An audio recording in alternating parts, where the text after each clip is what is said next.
सच्चिदानंद विग्रहो मणिमंडप मध्यस्थो राधाकृष्णो नमाम्यहम्। पीतनीलपटो शांतो श्यामगौरकलेबरो सदा रासरतो सत्यो राधाकृष्णो नमाम्यहम्। भावाविष्टौ सदा रम्यौ रासचातुर्यपण्डितौ मुरलीगानतत्त्वज्ञो राधाकृष्णौ नमाम्यहम्। यमुनोपवनावासौ कदम्बवनमन्दिरौ कल्पद्रुमवनाधीशौ राधाकृष्णौ नमाम्यहम्। यमुना स्नानसुभगौ गोवर्धनविलासिनो दिव्यमन्दारमालाढ्यो राधाकृष्णो नमाम्यहम्। मञ्जीररञ्जितपदौ नासाग्रगजमौक्तिकौ मधुरस्मेरसुमुखौ राधाकृष्णो नमाम्यहम्। अनन्तकोटिब्रह्माण्डे सृष्टिस्थित्यन्तकारिणौ मोहनौ सर्वलोकानां राधाकृष्णो नमाम्यहम्। परस्पररसाविष्टौ परस्परगणप्रियौ रससागरसम्पन्नौ राधाकृष्णौ नमाम्यहम्। राधाकृष्णो नमाम्यहम्। इति श्रीमाधवेन्द्रपुरीचरणविरचितं युगलाष्टकं सम्पूर्णम्।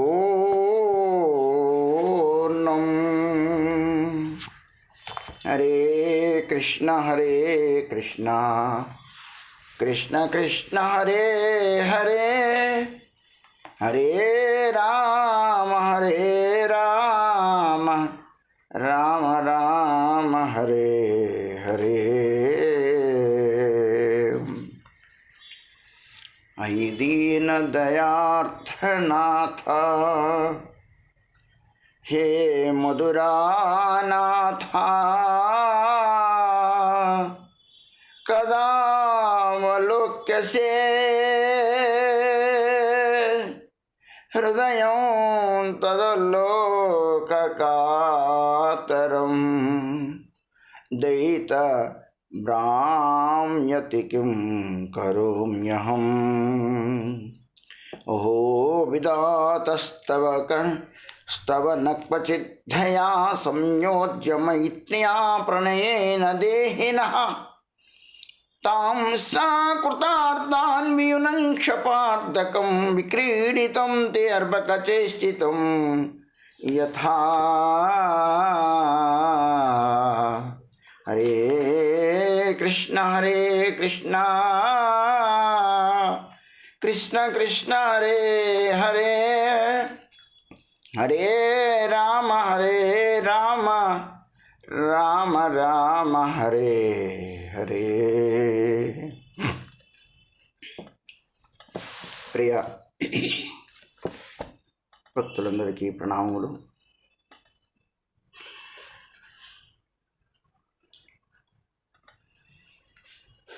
श्री नरहरि चक्रवर्ती ठाकुर विरचित भक्ति रत्नाकरम दास तरंगम ఈ అధ్యాయంలో మహాప్రభు నవద్వీపధామంలో చూసిన విభిన్న లీలల్ని ఈశాన్ ఠాకూర్ వారు నరోత్తమ్ శ్రీనివాస్ రామచంద్ర కవిరాజుల వారికి చెబుతూ ఉన్నారు. మనం శ్రవణం చేస్తూ మహాప్రభు విద్యారసాన్ని తన సహపాఠి తన సహ విద్యార్థులతో ఆ పాండిత్య ఔద్ధత్యాన్ని, తర్క వితర్కాదుల్ని, హాస్య పరిహాసాదుల్ని చేస్తూ ఆయన యొక్క పాండిత్యాన్ని చూసి అందరూ కూడాను ఆశ్చర్యపోతూ ఉన్నారు. ఒకనాడు ఈశ్వరపురిపాదులు వారు రావడం, గోపీనాథాచుల వారి ఇంట్లో వారు బస చేశారు. వారు భిక్ష స్వీకరించారు. అక్కడ కృష్ణలీలా అమృత గ్రంథాన్ని పరిశోధన చేయమని ఒకసారి మహాప్రభు చెప్పారు. గదాధర పండిత్తో శాస్త్ర చర్చ చేసేవారు. కృష్ణయందు భక్తి అవ్వాలని ఆశీర్వదించారట. శ్రీవాసాది వైష్ణవ అందరూ కూడా నమస్కరించేసేవారు. ఆయన ముకుంద సంజీవుల భవనంలో శాస్త్ర చర్చ చేసేవారు. ఈ విధంగా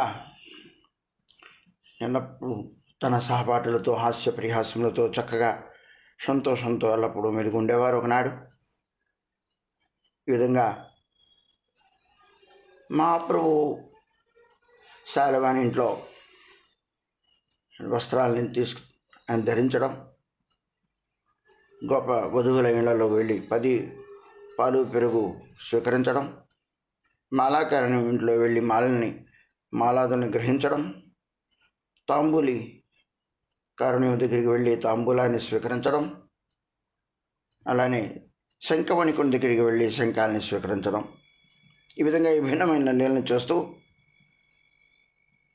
ఒక దైవజ్ఞుడు ఒక జ్యోతిష్ శాస్త్రవేత్త దగ్గర వెళితే నేను ఎవరినో చెప్పమని చెప్పడం, ఆయన భగవంతుడి యొక్క ఆయన యొక్క దివ్యమైన మూర్తులన్నీ కూడా దర్శనం చేయడం. సరే, వింటూ మనం రేపు చెప్తానని చెప్పడం.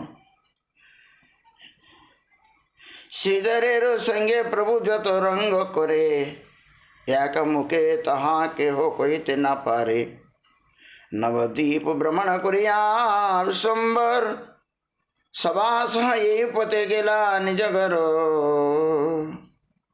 నవదీపం అంతా కూడా ఇలాగ చుట్టుముట్టి ఆ విధంగా తిరిగి వస్తూ అందరినీ ఉద్ధరిస్తూ అందరితో వారు తగ్గట్లుగా అనుగ్రహిస్తూ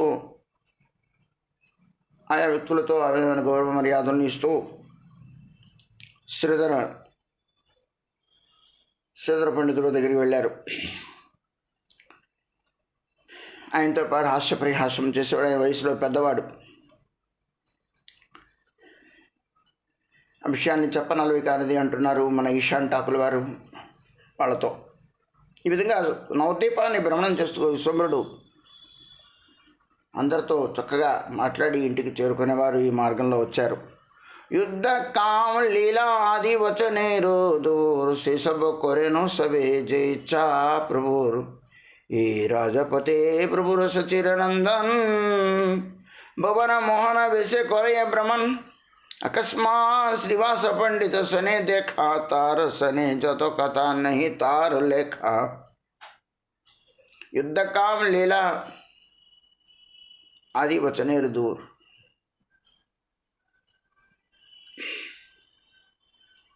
ఒకరితో పోట్లాడడం కానీ, అంటే చిన్నప్పుడు కాస్త అలా ఉండేవాడు కదా, ఇప్పుడు అది లేదు.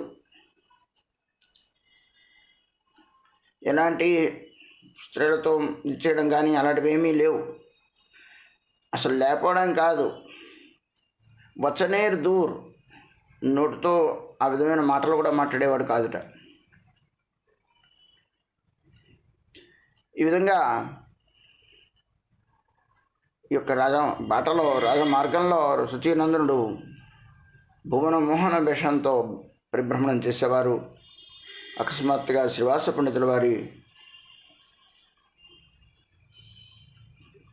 పండితుల వారితో కలవడం జరిగింది. ఆయనతో ఏమేమి వాళ్ళిద్దరూ మాట్లాడుకున్నారో అది చెప్పనలవి కానిది, అది అది రాసి దాని అంతం తెలియదు. కొన్ని విషయాల్ని అది రాయడం ద్వారా, చెప్పడం ద్వారా దాన్ని అనుభవానికి తేలేమనేది ఇక్కడ గ్రంథకర్త కానీ మన ఈశాన్ ఠాకూర్ వారి యొక్క ఉద్దేశం. ఓహే శ్రీనివాసు యథా బోలి గౌరచంద్ర देखिए गंगार शोभा आनंद चतुर्थी के शिष्य वर्ग शोभा अतिशय करे सस चर्चा प्रभु सवारे मोहय शिष्यगण मध्य के हो प्रभु विश्वंबरे दिग्गजी प्रसंग कहे धीरे धीरे. సరే, ఈ విధంగా శ్రీనివాస్ గౌరచంద్రుడు గంగా తీర ప్రాంతంలో తోడు విద్యార్థులతో చెబుతూ ఆ యొక్క గంగా నది తీరంలో తన శిష్యులకి విద్యను చెబుతూ గంగ యొక్క సౌందర్యాన్ని, శోభనీయాన్ని ఆస్వాదిస్తూ నలువైపులా శిష్యవర్గం, మధ్యలో కూర్చునేవాడు, శాస్త్రచర్చ చేసేవారు.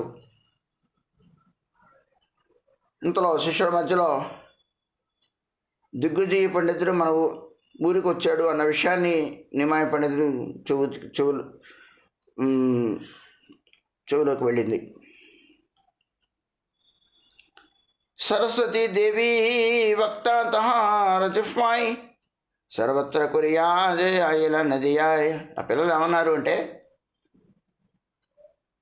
ఆయన పేరు దిగ్విజయి, ఆయనే అసలు దిగ్విజయే. ఆయన దిక్కులన్నీ కూడా జయించి ఒక రాజు ఒకడు జయించగలడు, పండితుడు ఒకడు జయించగలడు. కాబట్టి దిగ్విజయి, మరి జగద్భయి, జగద్విజయి, ఇలాగ పేర్లు ఉన్నాయి. అలాగే ఈయన దిగ్విజయి.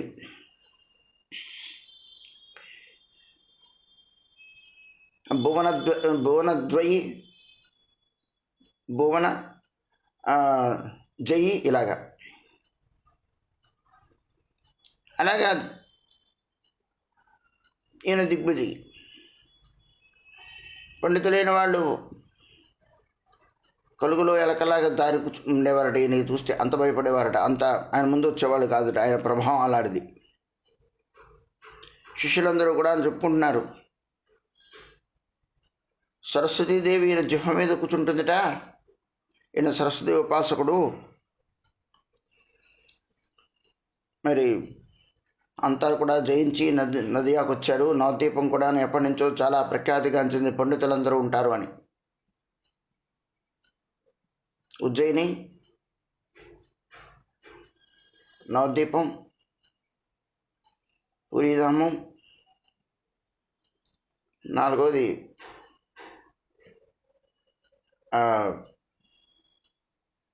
తక్షశిల. ఈ నాలుగు కూడాను ప్రసిద్ధమైన కాశీ. ఈ 5 చోట్ల పండితుల యొక్క ప్రభావం బాగా ఉండేవారు. అక్కడ జయించినట్లయితే ఇంకంతా జయించినట్లు అనుకునేవారు. పూరి కంటే కూడా కాశీలో ఉండేవారు. పూరి కూడా పండితులు ఉండేవారు, కానీ కాశీలో ఎక్కువ ఎప్పటి నుంచో. పెద్ద విశ్వవిద్యాలయం కూడా ఉంది అక్కడ. పూరిలో కూడా ఉంది పెద్ద కేంద్రీయ విశ్వవిద్యాలయం. కేవలం సంస్కృతమే చెప్తారు ఇక్కడ.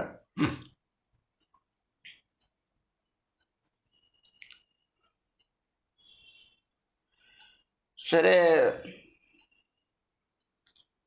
అంతా జయించి ఇక్కడికి వచ్చాడు అని చెప్పుకుంటున్నారు పిల్లలు. వింటూ ఉంటారు తల్లిదండ్రులు, వాళ్ళు వీళ్ళు. వాళ్ళ ద్వారా వాళ్ళకి తెలిసి గురుగారితో ఉంటున్నారు, ఇలా వచ్చేట ఆయన. विद्या बले दिग्गजयी कहो को నాగణి అస్తి అశ్వదోళ బహులోక తారో సని. ఆయన మామూలుగా ఉత్తినే సింపుల్గా ఆయన రాలేదండి. దిక్కులంతా జయించి వాళ్ళు పారితోషికంగా ఇచ్చిన ధనాదుల్ని, ఏనుగుల్ని, గుర్రాల్ని, పల్లకీలతో పాటు ఎంతోమంది శిష్య ప్రశిష్య గణంతో ఆయన వచ్చాడు. అంత మంది మార్బలంతో వచ్చారు.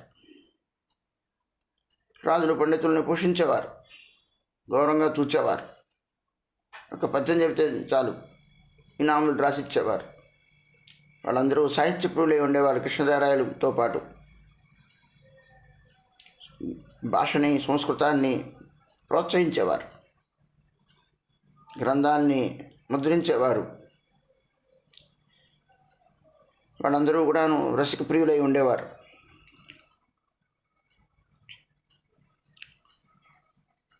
వీళ్ళందరితో కూడా విద్య బల గర్వంతో ఆయన మంచి ఔద్ధత్యంతో ఆయన వచ్చాడండి.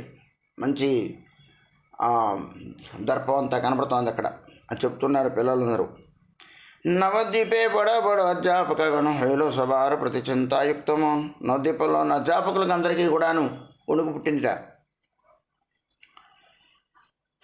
సుని మంద హాసి కహే విశ్వంబర్, మేము ఓడిపోతే నవద్వీప యొక్క ఖ్యాతి పోతుంది, నవద్వీపానికి ఒక ఖ్యాతి ఉన్నది. మేము ఆయన దగ్గర ఓడిపోయినట్లయితే నవద్వీపంలో పండితులందరూ దద్దమ్మలని మన వల్ల నవద్వీపానికి ఉన్న గౌరవం పోతుందని భయం వాళ్ళలో చింతాయుక్తులైపోయారు. అంటూ వాళ్ళు ఏమన్నారు అంటే, सुनी मंद हासी कहे संबर, अहंकार कारो नहीं राखे नो ईश्वर. दूरे रही दिग्विजयी शोभा निरकिया, आईला निकटे अति विस्मित होइया అని వినేశాడండి మాటలు. నేను సరే ఈ పిల్లల ద్వారా ఈ మాటలన్నీ విన్న తర్వాత మనసులో నవ్వుకున్నాడు విశ్వంబరుడు. అహంకారం, పాండిత్యం ఉండడం ఇబ్బంది ఏం లేదు. ఏ గుణం వలన, ఏ యొక్క కళ వలన ఇబ్బంది ఏం లేదు. కానీ దానివల్ల మనకు అహంకారం వస్తేనే ఇబ్బంది. అది ఉంటే అది వస్తుంది. అది ఉండి అహంకారం లేనివాడు గొప్పోడు. కాబట్టి అహంకారం కనుక దర్పం ఉన్నట్లయితే భగవంతుడు, ఈశ్వరుడు సహించడు అన్నారు మహాప్రభు. దూరే రహి దిగ్విజీ శోభ నిరకియా, దూరం నుంచి దిగ్విజీ యొక్క శోభను చూసేట మహాప్రభు. ఏమీ తెలియనట్టు దగ్గరికి వెళ్ళి చాలా విస్మితుడై ఉన్నట్లుగా తాను ఆ యొక్క పటాటోపాన్ని అంతటినీ కూడాను దర్శించి చాలా విస్మితుడైతున్నట్లుగా అక్కడ ఆయన ముందు నిలబడ్డాడు. ఇషంబర్ అత్యంత గౌరవ కొరి పొరే, కొహిలను గంగార మహాత్మవన్ని వారే. ఈయన పిల్లకుంకలా ఉన్నాడు. మరి పిల్లకుంక నిజానికి వయసు 16 ఏళ్ళు దాటి ఉంటాయి. మరి ఆయనేమో దేశ విదేశాలు తిరిగి అంత దిగు సహజంగా వయసు ఉంటుంది, అనుభవం ఉంటుంది, ఆ దర్పం ఉంటుంది. ఆ పిల్లవాడు ముందు సహజంగా ఈ పిల్లవాడు నా ముందంతా అనే లెక్క ఉంటుంది అనుకున్నా. ఒకవేళ ఉన్నా లేకపోయినా ఈ పిల్లవాడికి పండితుడా కాదా అనేది కూడా ఏం తెలియదుగా. అన్నీ గౌరవించారు. అయ్యా ఎక్కడి నుంచి వస్తున్నారు, ఏంటి, మంచి చెడు అంతా అడిగాడు. అయితే ఈ గంగాదేవిని చూస్తూ మీరు చక్కగా నా వర్ణించడం స్తోత్రం చేయండి అన్నాడు మహాప్రభు. పెద్దల్ని అగౌరవపరుస్తూ ఏమీ చెప్పక్కల్లా, వాళ్ళ దర్పాన్ని వాళ్ళు అర్థం చేసుకునేలాగా మన వినయం ప్రదర్శిస్తే చాలు. ఎవరి తప్పుల్ని వాళ్ళు తెలుసుకునే మనం ఉంటే చాలు. నువ్వు ఇది చేసేవనే తప్పు, లేకపోతే నువ్వు ఇలాంటి వాడు అనే మాట మనం అనుకోకల్లా. మన వైష్ణవత్వం మన దగ్గర ఉంచుకోవాలి. అది మహాప్రభు ప్రకాశానంద సరస్వతి దగ్గర ఈశ్వరుడు మన ఈ దిగ్గుజీ పండితుల దగ్గర కూడా మనకు కనబడుతుంది. ఆయన ఓడించేసాను అనే గర్వం ఆయన ముందు ప్రదర్శించాల.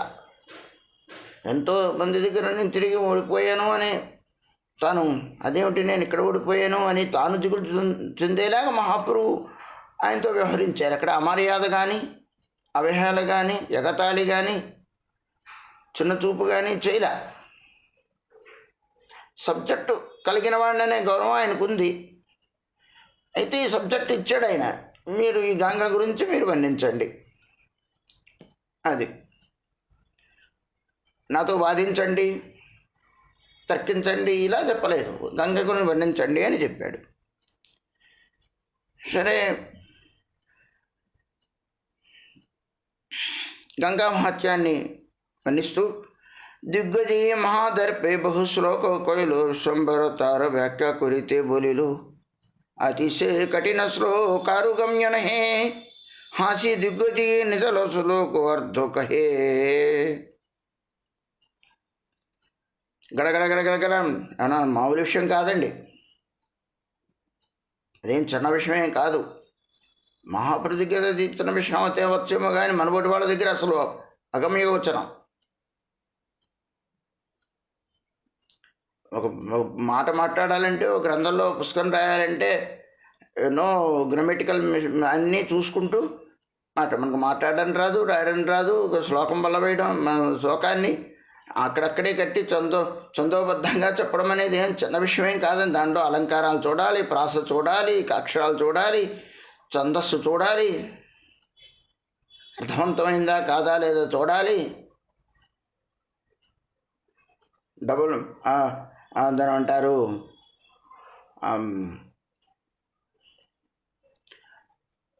మళ్ళా రెండోసారి అది పడకూడదు. చాలా ఉన్నాయి. మరి ఇవన్నీ చూసుకుంటూ మరి గరగా చెప్పేస్తున్నాడు. ఏదో చూసిన శ్లోకమే నా బొడివాడికి చదవడం రాదు, ఆయన వర్ణించేస్తున్నాడు. గడగడ శ్లోకాన్ని గంగ ప్రవహిస్తున్నట్టు విడిపోతోంది నోట్లోంచి, అర్జున్ యొక్క బాణాల్లాగా. మరి మహాప్రభు అంతా అయిపోయింది. విన్న తర్వాత అందులో ఒక శ్లోకాన్ని తీసి ఆయన గడగడ చదువుకుంటూ వెళ్ళిపోతూ ఉంటే దాన్ని పట్టుకోవడమే కష్టం. 10 సార్లు చదివినా గుర్తుండదు. మనకు కంఠసం వచ్చినా 10 రోజులు పోతే మళ్ళీ మర్చిపోతాను నా బోటి వాడిని. ఆయన అంతా అయిపోయిన తర్వాత అందులో ఒక శ్లోకాన్ని మహాప్రభు కఠినమైన శ్లోకాలట. అయ్యా, ఒక శ్లోకాన్ని ఈయన మళ్ళీ చదివి, ఆయన చెప్పిన శ్లోకంలోంచి ఒక శ్లోకాన్ని నేను చదివి అది గుర్తుపెట్టుకోవడం కష్టం, అది పట్టుకోవడం కష్టం. అందులోంచి ఒక శ్లోకాన్ని చదివాడు. చదివి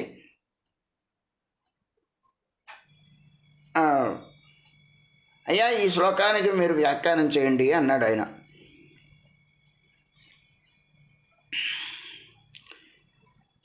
ఆ దిగ్గుజీ పండితుడు నవ్వి తను చెప్పిన శ్లోకానికి అర్థం చెప్పాడు.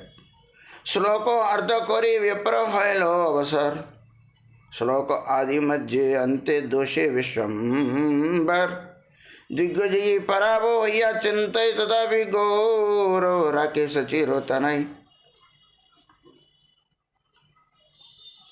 శ్లోకానికి ఆయన అర్థాన్ని చెప్పేశారండి. చెప్పేసి అన్నాడు, చెప్పానండి. ఇంతవరకు ఇదేనే. శ్లోకం యొక్క ఆది మధ్య అంతమయ్యేందు దోషాన్ని విశ్వంబరుడు తీసి చూపించాడు. ఆ శ్లోకంలో దోషములు ఏవేవి అలంకార దోషములు, చంద్ర దోషములు, ప్రాసవ దోషములు ఏవేవో ఇందులో తీసి చూపించాడు అని ఆయన ముందు పెట్టాడు. ఆయన చెప్పిన శ్లోకంలోంచే తీసి, అయ్యా ఇది ఇలా ఉంది చెప్పండి అన్నాడు. శ్లోకం యొక్క దిగ్గజయి తన శ్లోకం నుంచి తానే తప్పు చెప్పిన దాన్ని విశ్వంబడు తీసి చూపించడంతో ఇంకెక్కడ ప్రూఫ్ అయిపోయిన కారణం చేత ఇంకేం మాట్లాడలేకపోతున్నాడు. తను పరాభవాన్ని స్వీకరించలేడు. అదేమిటి నేను ఇంత తప్పు చెప్పేనా ఇందులో అనేది లోపల లోపల తాను ఏమిటి సరస్వతీదేవి ఈనాడు కూడా నా చేత ఇలాగా పలికించదు, మరి ఈనాడు ఏమిటి నేను తప్పు చెప్పానా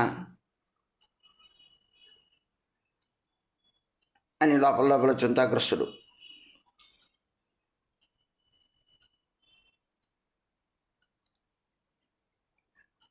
అయినప్పటికీ కూడా ఆయన పట్ల మొహంలో కానీ చూపులో కానీ మనకు ఇవన్నీ కనపడుతూ ఉంటాయి. ఘనకార్యం చేసినట్టుగా మనం దాని అంటారు ఒక వ్యక్తిని దాని అంటారు అవమాన పాలు చేసాము, లేదు నింద చేసాము, ఈ వెనకాల వాళ్ళ యొక్క దర్పము, వాళ్ళ యొక్క భావాలు, ఇవన్నీ భావభావాలు మనకి స్పష్టంగా కనపడుతూ ఉంటాయి. అమర్యాద భావన. ఆయన ఎంతో గౌరవాన్ని అంతా ఉన్నప్పుడు ఇది ప్రకారం ఎక్కడా కూడాను ఆయన పట్ల ఆ రకంగా ఏమీ ఇందులో తప్పు ఉన్నది చెప్పన్నాడు, అంతవరకే తప్ప. కానీ నువ్వు తప్పు చెప్పవని ఒక వెలికి మన వెకిలి నువ్వు నవ్వలేదు, అది కూడా దోషమేనండి. అప్పుడు విశ్వంబరులో కూడాను అహంకార భావం ఉన్నట్టే. అలా ఆయనలో లేదు కాబట్టి ఆయన అలా చూపిస్తూ ఉన్నాడు. అది లోక శిక్షణార్థం. పూర్ణ బ్రహ్మ సనాతన ప్రభు. మనం వైష్ణవులతో ఏదైనా చేసినప్పుడు చెప్పినప్పుడు మనం చెప్పవలసిన తీరుగా మనం చెప్పడం రాదండి. కొన్ని మాట్లాడకూడదు, కొన్ని చెప్పకూడదు, కొన్ని అలా అనకూడదు. అలా అనడానికి మనం అధికారులం కాదు, యోగ్యత లేదు, ఇలాంటివి ఏం అనుకోకుండానే మాట్లాడుతూ ఉంటాం. కూడదండి.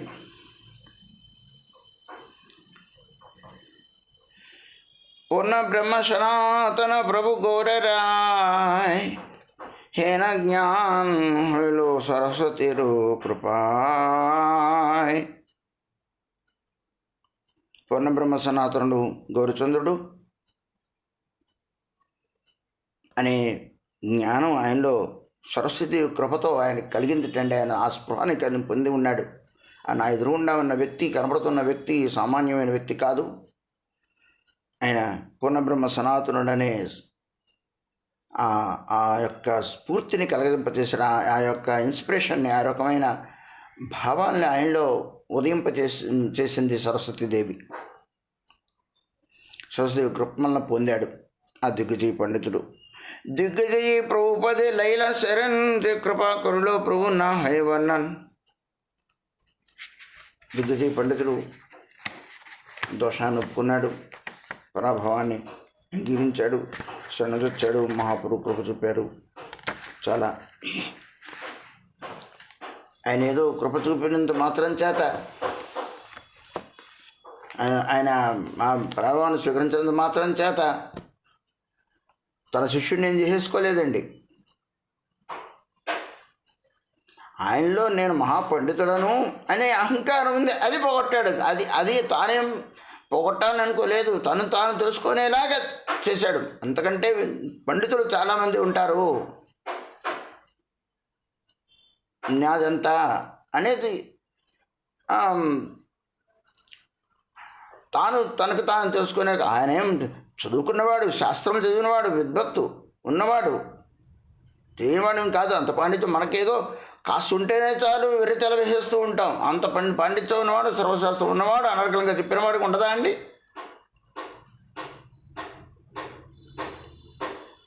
మనకి ఏం లేకుండానే బోళ్ళంత పొగరు మనకు కనబడుతూ ఉంటుంది అన్ని రంగాల్లోనూ. మరి అంత ఉన్నవాడికి ఆయనకు ఉంది కాబట్టి ఆయనకు పొగరు ఉంది, తప్పే ఉంది, ఆయనకు ఉంది కాబట్టి ఉంది. అంతమందిని ఓడించి వచ్చాడు కదా. వాళ్ళందరూ కూడా ఎంతమంది పండితులను కొట్టించి వచ్చాడు, దిక్కులన్నీ జయించి. నేను సామాన్యమైన వ్యక్తే. సరస్వతి వరపుత్రుడు.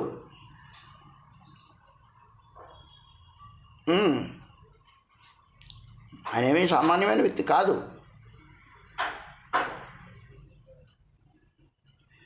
మరి సామాన్యమైనది ఏదో ఉంటేనే మనకు అసలు పట్టలేం.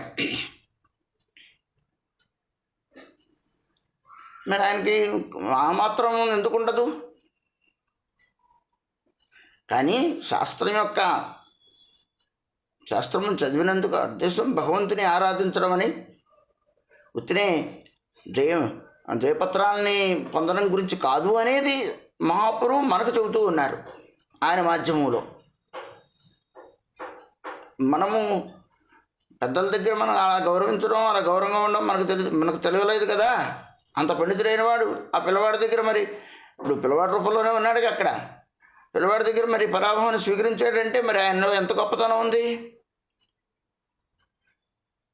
మనమేం తలవై ఉంచామా? ఏనాడైనా ఒప్పుకున్నామా? తప్పుని క్షమించండి, నేను పొరపాటు చేశాను అనుకున్నామా?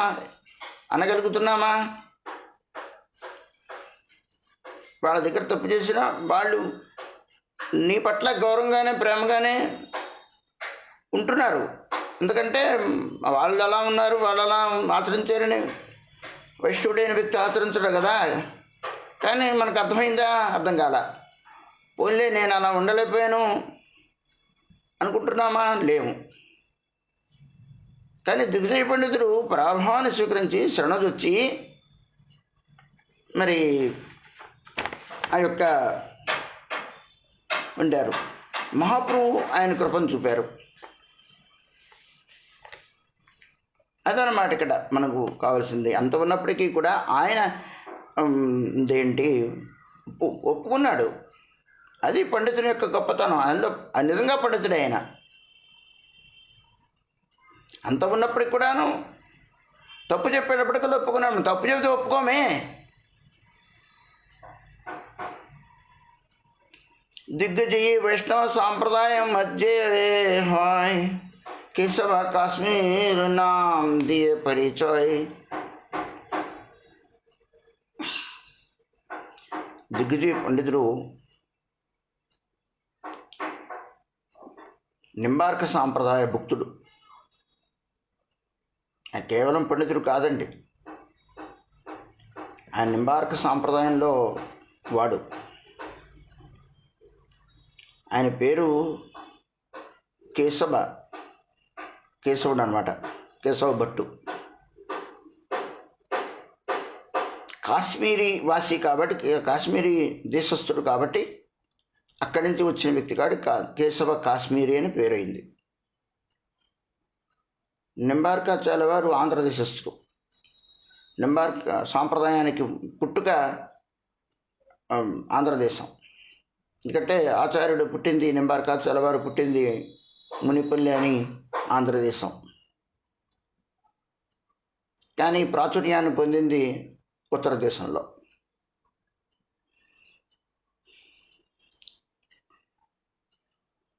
కాబట్టి ఆయన చెబుతూ ఉన్నారు గ్రంథకర్త కూడా ఇక్కడ, వైష్ణవ సాంప్రదాయం వాడు ఈ దిగ్విజయ పండితుడు అని.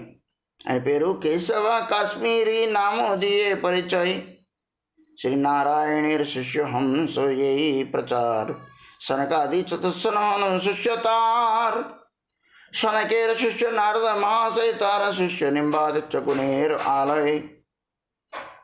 ఆ సాంప్రదాయాన్ని ఇక్కడ చెబుతూ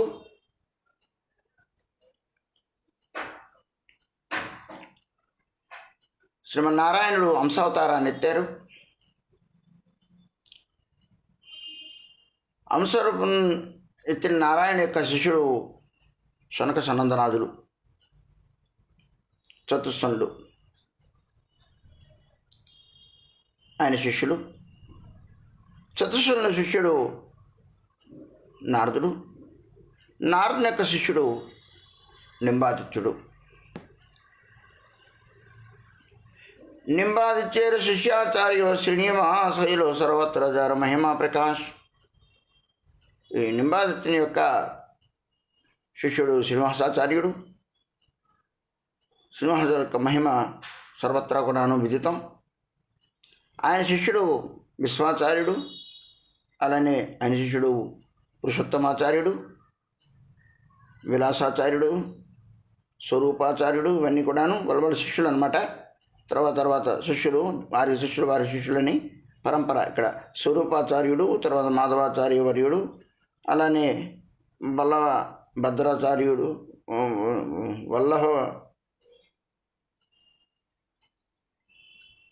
బలభద్రాచార్యుడు, పద్మాచార్యుడు, శ్యామాచార్యుడు, అలానే గోపాలాచార్యుడు, కృపాచార్యుడు, దేవాచార్యుడు, సుందర భట్టు, పద్మనాభ భట్టు, ఉపేంద్ర భట్టు, ఆయన శిష్యుడు రామచంద్ర భట్టు, వామన భట్టు, కృష్ణ భట్టు, తార శిష్య పద్మాకర భట్టు విద్యావంతు. పద్మాకర భట్టుట పద్మాకర భట్టుడు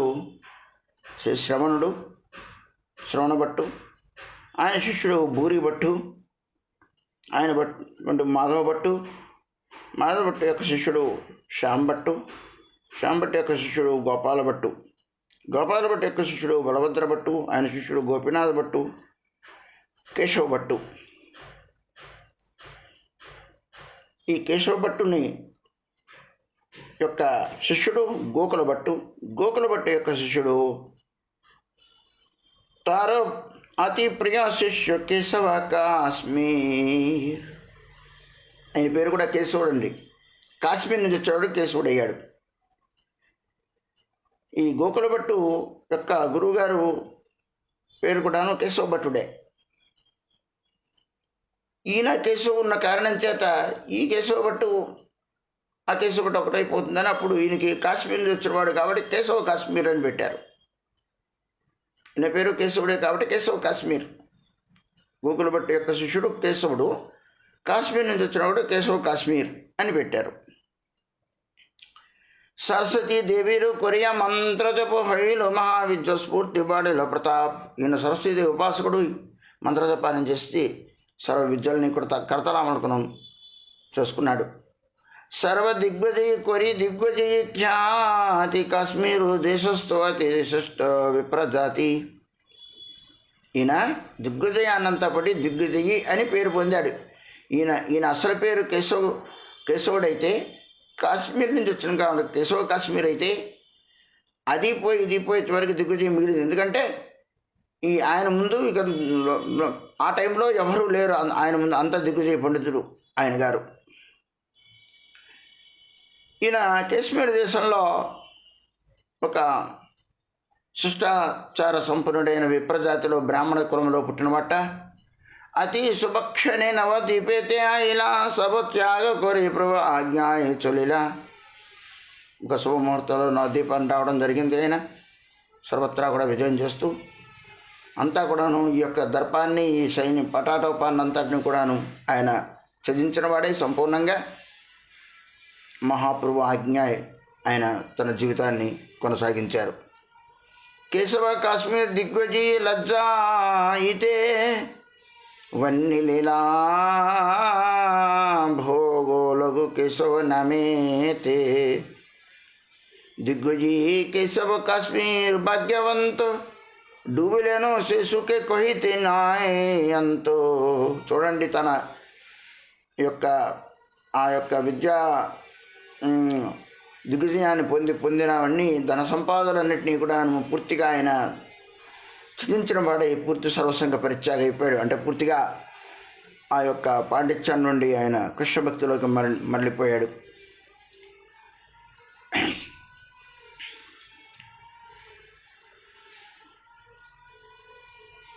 అన్నీ త్యాగం చేసి మహాప్రభు ఆజ్ఞ కేశవ కాశ్మీర్ దిగ్విజయ లజ్జ అయితే.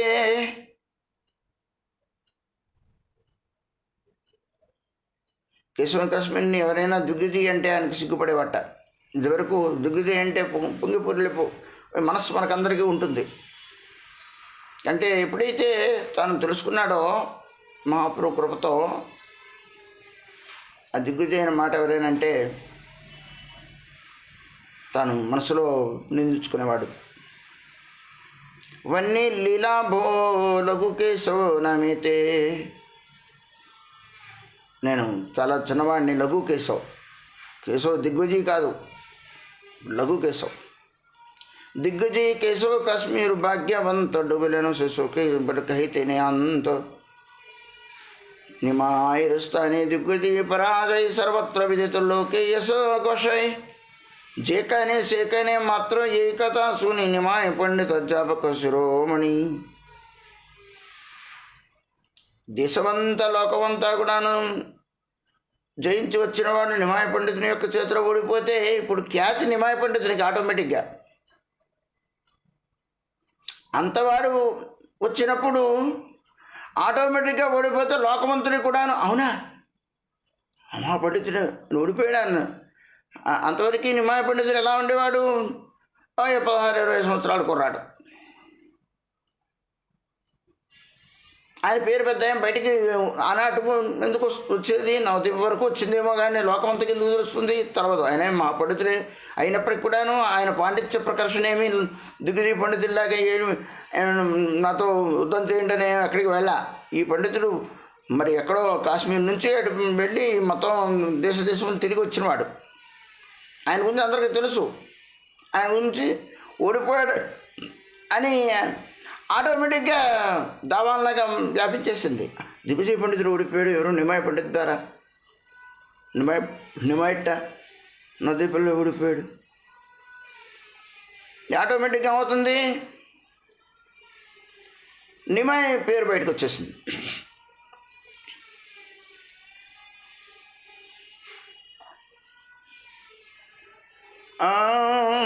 కేశవ పండితుడు మహాభాగ్యవంతుడు, ఆనందంలో ఎప్పుడు నిమగ్నమై ఉండేవారు. నిమాయ యొక్క చేతిలో ఓడిపోయాడు, పరాభవం. అందరూ అనుకుంటున్నారు ఆయనకేమి, నన్ను అందరూ ఇలాగా ఉండిపోయాడు అలా ఎవరైనా అనుకుంటుంటే కూడా మనకు సిగ్గుగా ఉండేది పాపం. దాన్ని ఆయన కూడా ఆయన అలాంటి ఎవరో ఏదో తను ఓడిపోయారు అనుకుంటారని దాన్ని కూడా వదిలేసండి. మహాపండితుడు కాబట్టి మనం అది వదులుకోలేమండి. మన్ని అందరూ ఇలా అంటారు అలా అంటారు అనేది అంటే ఆ రకమైన దర్పాన్ని వీడలేము. మరి ఇక్కడతో పోలేదు కదా, ఈ శిష్య ప్రశిష్యుల ద్వారా వాళ్ళ ద్వారా నదు పండితుల ద్వారా వెళ్ళిపోతుంది కదా ఆటోమేటిక్గా.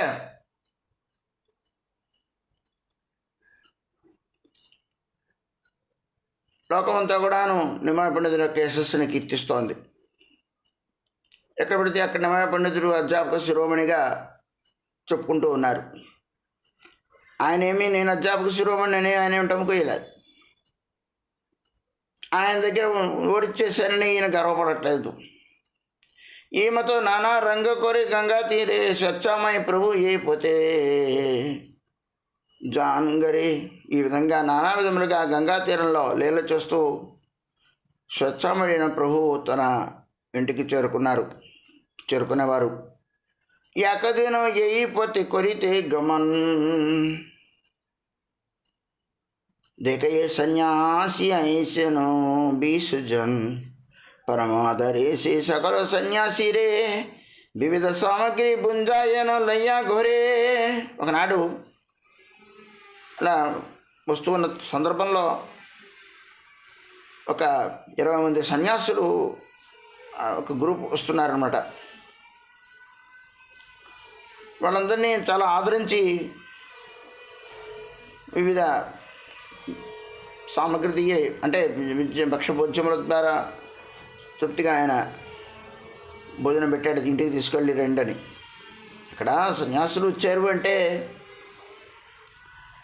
విభిన్నమైన సాంప్రదాయాల వాళ్ళు ఉండొచ్చు, శంకర సాంప్రదాయాల వాళ్ళు ఉండొచ్చు. ఎక్కడైనా ఆ సాంప్రదాయం ఎప్పటి నుంచో ఉంది కాబట్టి దాని ప్రాచుర్యం, దాని ప్రభావం సర్వత్రా ఎక్కువగా ఇప్పటికీ కనబడుతోంది. అందరూ వైష్ణవ సాంప్రదాయాలని చెప్పడానికి వీల్లేదు. ఆ సాంప్రదాయం చాలా ప్రాచుర్యాన్ని పొందింది. దాన్ని అనుసరించే వాళ్ళు చాలామంది ఉన్నారు. దాంట్లో లోటుపాట్లు మనకంత శక్తి లేదు, అది చూలేద్దాం. వాళ్ళు కనపడంగానే వాళ్ళని తీసుకొచ్చి గౌరవం పెట్టి, ఇక్కడ విషయం ఏంటంటే ఒక గృహస్థుడిగా ఆయన లీల చేస్తూ సన్యాసి కనబడితే నమస్కరించాలి, వాళ్ళకి భిక్ష పెట్టాలి అనేది ఇక్కడ ధర్మం. అది చూపెడుతున్నాడు మహాప్రభు.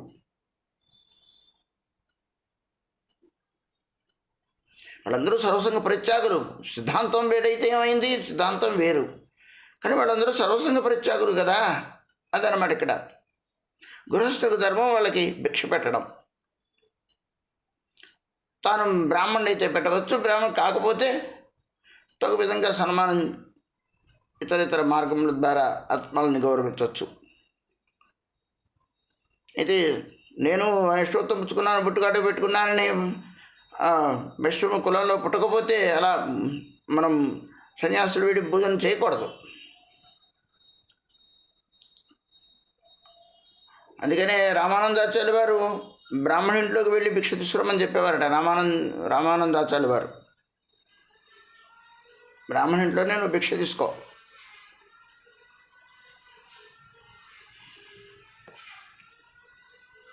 ఏది వండినవి కాదు, వండనవి కూడా.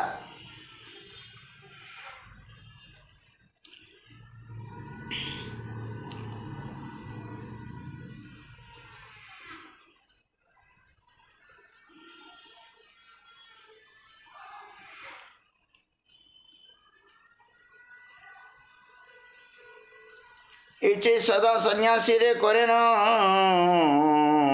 भोजन, सभी महाविश्वत न देखे उपार्जन.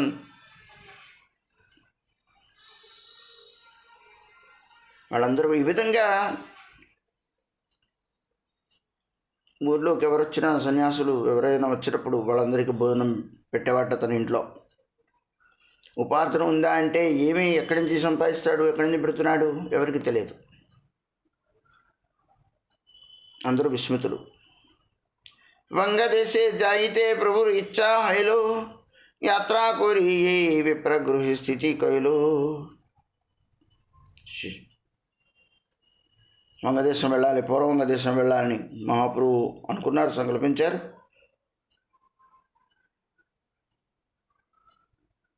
అక్కడ యాత్రకు వెళ్ళారు. యాత్ర అంటే ప్రయాణం అయ్యారు. शिष्यगण संगे प्रभु వంగదేశే గియా, తపన మిశ్రే దిలో కాశీ పటాయియా.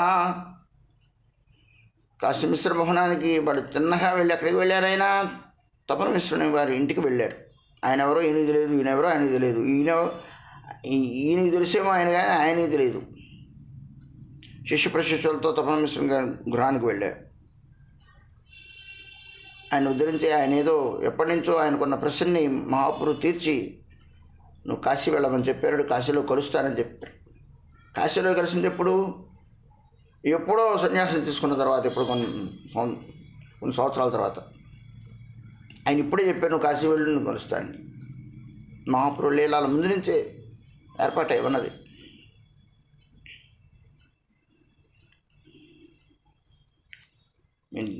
కాశీ వెళ్ళమని చెప్తారు. వంగ ధన్యకురి ఆయనను కొత్త దినే ఆగుసరి విప్రగణ అయిపోతే అని. మహాపురు ప్రత్యేకంగా పూర్వ వంగదేశం వెళ్ళారండి. ఆ ప్రభావం ఇప్పటికీ కనపడుతుంది. మన పూజ్య గురువులు ఎంతోమంది వంగదేశంలోనే ఆరోహించారండి. మహాపురు శిష్యులు మహాపురు పార్షదులు కూడా వంగదేశంలో ఆవిర్భించారు చాలామంది. మహాపురు వెళ్ళింది ఎప్పుడు గృహస్థాశ్రమం లీల చేసేటప్పుడు వెళ్ళారు. ఆయన తర్వాత, ఆయన ముందు, ఆయన మధ్యలో ఎంతోమంది వంగదేశంలోనే ఆవిర్భించారు. పూర్వపద శిష్యులు చాలామంది పూర్వ వంగదేశం నుంచి వచ్చారు. ఇప్పటికీ కూడాను ఎంతోమంది త్యాగులు అక్కడ. విపరీత పరిస్థితులు ఈనాడు బాగా ఉన్నాయి అక్కడ. అయినా అక్కడ మంచి పండితులు ఉన్నారు, మంచి మహాప్రభు భక్తులు చాలామంది కనపడతారు అక్కడ మనకి. పూర్వపద శిష్యుల్లో చాలామంది పూర్వ వంగదేశం నుంచి వచ్చిన వారు. సంత మహారాజు గారు, మా గురువు గారు, తీర్థ మహారాజు గారు, భక్తుల స్థితి గోస్వామి మహారాజు గారు, శ్రవణ గోస్వామి మహారాజు గారు, ఇంకా ఎవరు చూసినా ఇలాగ పూర్వ వంగదేశం వారే. వాళ్ళు కూడాను మహా ఉద్దండ విద్యావంతులై ఉన్నవారు ప్రభుపాదుల వారిని వచ్చి ఆశ్రయించారు. ప్రభుపాదుల వారు ఆయన ఏదో దిగ్విజయం చేయడానికి వెళ్ళ, ఆటోమేటిక్గా ఆయన సుగంధం అందరికి వాళ్ళకి సోకి వాళ్ళందరూ కారణజన్ములు. ఆ విధంగా ఆయన ఆశ్రితులు అవ్వడం, ఒక్కొక్క వ్యక్తి కొందరు కొలది శిష్యులు చేసుకున్నారు. అంత యోగ్యతా సంపన్నులు వాళ్ళందరూ కూడా. అదండి, ఈ ప్రభావం అంతా కేవలం మహాప్రభు యొక్క ప్రభావం. వాంఛా కల్పతరుభ్యశ్చ కృపా సింధుభ్య ఏవ చ పతితానాం పావనేభ్యో వైష్ణవేభ్యో నమో నమః.